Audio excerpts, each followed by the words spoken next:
Hi,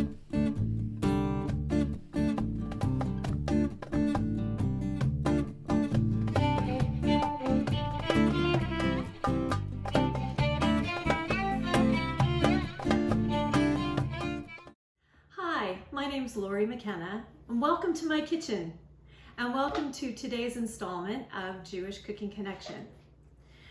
Today we're going to be making tabouli.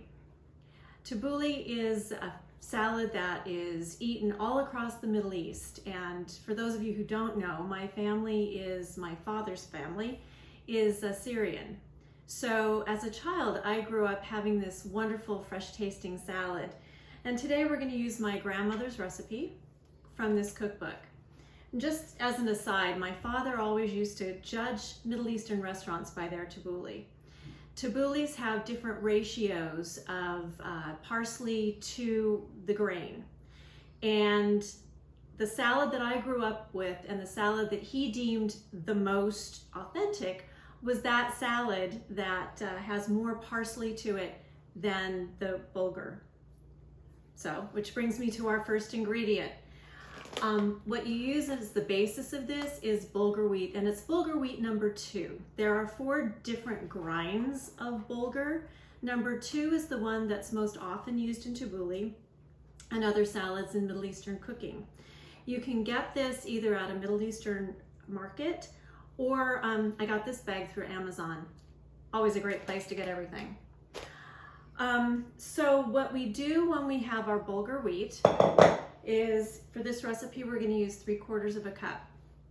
One quick thing though, if you are cooking for someone who's gluten-free, or if you want to make this salad for Pesach, and it's like a perfect salad for Pesach, use quinoa.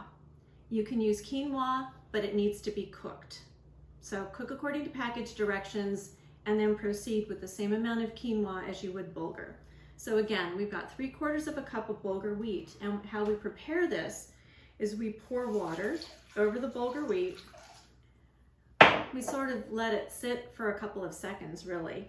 And pardon the hands, but that's one of the beauties of home cooking, is you swish the bulgur wheat around, and then what you do after it's swished around and you're sure it's pretty well rinsed, then I take it and I squeeze it in my hand and add it to the bowl in which I'm going to make the salad.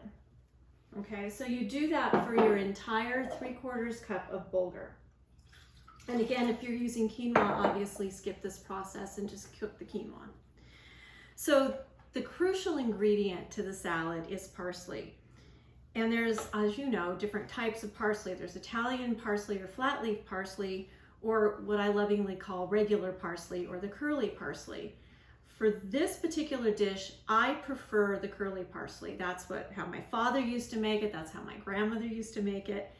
And we need, let's see, 1 quart or 2 large bunches of parsley. I'm very picky about the way I cut my parsley because you don't want a lot of stem. You don't want a lot of stem in the salad. So I take off the stem, cut the stem, and then I actually, if there's too much stem on here, like this piece right here, I actually pick off the parsley. So this can be a very long and laborious process. But to me, the end product is much better. And it's also kind of a very zen kind of thing to sit here and chop up the parsley. So once you've got your mound of parsley, and obviously you do this in batches, you just chop it up. And it's not super fine, but chop it up enough so it is a nice chew. What you don't want to do is use a food processor. If you do that, you run the risk of getting the parsley too chopped and it becomes really mushy. So you layer this. You take your magically done 1 quart of parsley, and you pour that on top of the bulgur wheat. And then the next ingredient is mint. So obviously fresh mint leaves, and you follow pretty much the same process. I pluck off the leaves, chop up the mint, so you add your 1 cup of mint to that on top. The next ingredient that we use is green onions. So you want to chop your green onion in kind of a not too small but not too large, and use the entire green onion, cutting off the bottoms, the root part and the irregular tops. And then you just sprinkle that on top as well. So the next ingredient is tomatoes. So one of the things I want to caution you about tomatoes, if you're going to make the salad and eat it right away, put the tomatoes on top. I will be doing that in about 2 seconds. If you are going to take this to somebody's house, or if you're going to eat it later on, keep the tomatoes separate. One of the things that you're going to do at the very end, right before serving, is add your tomatoes and add your oil. So just a cautionary note there. The recipe calls for 1 to 2 large tomatoes. I like to get the big kind of beefsteak type tomatoes, and I usually use 2 because my youngest son loves tomatoes, and I think it also adds to the color and it adds to the flavor as well. One of the things I do when I cut the tomatoes is I make sure that I cut out the seeds and that kind of weird pulpy part in the middle. Again, it's a little bit more labor intensive, but the end product ends up being much, much better. As you know, that kind of squishy part of the tomato, sometimes when people have an issue with consistency, they don't want to eat that. So what you want on the tomato is kind of just not a small dice, but a medium dice. You want it to be in pieces, and you don't want people to have to run for the fork to go ahead and run for a knife to eat your tomato. So once you've got your tomato cut and you are going to eat this soon, you put the tomato on top.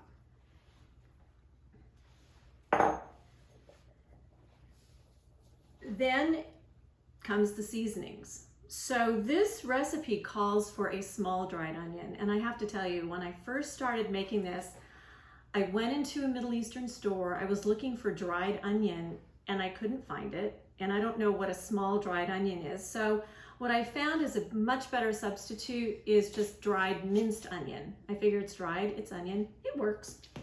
So I use a tablespoon of the dried onion. And what you're gonna do is you're gonna add to that 1/8 of a teaspoon cinnamon. You may be surprised that there's cinnamon in tabbouli, but it is, and it gives the tabbouli that distinctive Middle Eastern flavor because there's a lot of cinnamon, as you probably already know, but there's a lot of cinnamon that's used in Middle Eastern cooking. So here's my 1/8 teaspoon of cinnamon. And then to that, you're going to add 1 to 2 teaspoonsful of salt. Now, salt is one of those things where I figure you can always add more and you can't really take it out.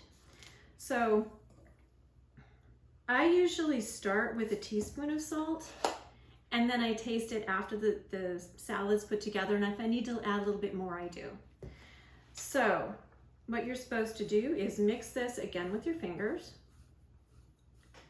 and then you pour this on top of your salad. And excuse me for doing this, but when I cook, I wash my hands about 20,000 times, so my hands are very clean, trust me. The recipe does call for using your hands to kind of get in there and mix everything up. Obviously, you can use spoons if you'd rather do that, or you can do both. But you mix up the tabbouli, and what you see is this just beautiful fusion of the parsley and the bulgur and the tomatoes. And I can just smell it. It smells so good right now. So the final finishing touches are lemon juice and olive oil. So fresh squeezed lemon juice is key. And the recipe also, again, says 1/2 to 2/3 of a cup of lemon juice. I prefer 2/3 of a cup because I like it a little bit more tart. Other people may not. So, you know, do it to taste. And again, it's much easier to start with a smaller amount and add more. So we pour on the lemon juice. That gets mixed up. And then you're gonna finish with a half a cup of olive oil. And again, if you're taking this to somebody's house, omit the tomatoes and the olive oil until right before you're gonna serve. So you pour on the olive oil here, and you, because I forgot my spoons, you mix it up. I wouldn't suggest doing this with your hands, not a good idea. And voila, you have your very fresh, lovely Tabouli salad. And what might be surprising to some of you is that the traditional way to eat this is with an iceberg lettuce leaf.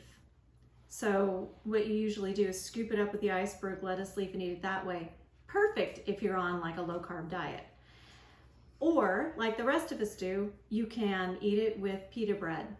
Anyway, here's the Tabouli salad. The recipe and nutritional information is on our webpage at the Jewish Federation website.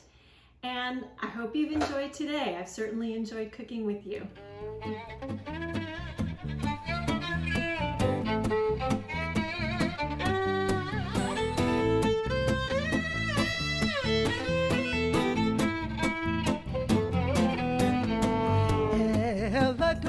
כל המעשים ברוך ומבורך בפי כל נשמה גדלו וטובו מלא עולם דעת ותבונה סובבים אותו המתקהל